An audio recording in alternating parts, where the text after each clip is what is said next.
नाज़रीन हाणे रुकंदासीं घोटकी जो। घोटकी भरिसां ॻोठ साले महर में टिन पोरियतुनि जे घरनि खे बाहि वकोड़े वई आहे। घरनि में पयल समूरो सामान सड़ी रख थी वियो आहे। ॻोठाणनि पंहिंजी मदद पाण तहत बाहि ते ज़ाब्तो आणे वरितो आहे। मुतासिरनि तरफ़ां ज़िले इंतिज़ामिया तोड़े बस वारनि खां मदद जी अपील कई वई आहे। अवांखे अपडेट कंदा हलूं। ब्रेकिंग न्यूज़ आहे। घोटकी भरिसां साले महर में टिन पोरियतुनि जे घरनि खे बाहि वकोड़े वई आहे। घरनि में पयल समूरो सामान सड़ी रख थी वियो आहे। ॻोठाणनि पंहिंजी मदद पाण तहत बाहि ते ज़ाब्तो आणे वरितो आहे। मुतासिरनि तरफ़ां ज़िले इंतिज़ामिया तोड़े बस वारनि खे मदद जी अपील कई वई आहे।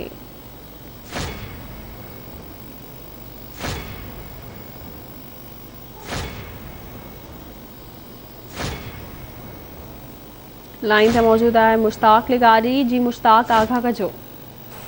जी घोटकी भरिसां ॻोठ साले महर में टे पोरियतुनि जे घर खे ओचितो बाहि लॻी वई आहे।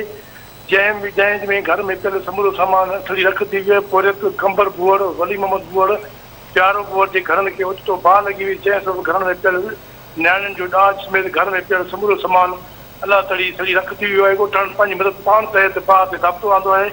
होॾा इतला बावजूदि जेको आहे फायर ब्रिगेड अमलो अञा ताईं न पहुतो। जंहिं बाद जेको आहे हिन वक़्तु जेको आहे पोरियत जेके खुले आसमान ते वेठल आहिनि उन्हनि पोरियत जे घर सड़ी विया आहिनि। वस वारनि खे अपील कई त असांजी मदद कई वञे। असांजो जेको समूरो सामान घर में पियल हो सड़ी रख थी वियो आहे। जी वॾी महिरबानी अवां जी आगाह करण लाइ।